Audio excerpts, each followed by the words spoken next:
નમસ્કાર, હું છું જાનવી અને આપ જોઈ રહ્યા છો ચક્રવાત ન્યૂઝ। તો આજના મહત્વપૂર્ણ સમાચારમાં વાત કરીએ તો સુરેન્દ્રનગર જિલ્લાના દસાડા તાલુકાના પાટડી નગરમાં ગુજરાત રાજ્યના મુખ્યમંત્રી આવનારા હોય અને પાટડી તંત્ર દ્વારા મુખ્યમંત્રીને આવકારવા માટે તૈયારીઓ શરૂ કરી હતી।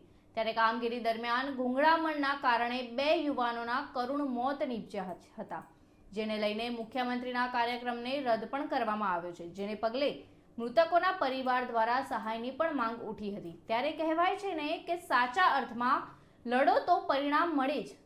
ત્યારે આજ રોજ યુવા આગેવાન વિક્રમભાઈ રબારી દ્વારા પ્રેસ કોન્ફરન્સ કરી બંને મૃતકના પરિવારોને જલ્દી સહાય મળે તેવી ઉગ્ર રજૂઆત કરાઈ હતી।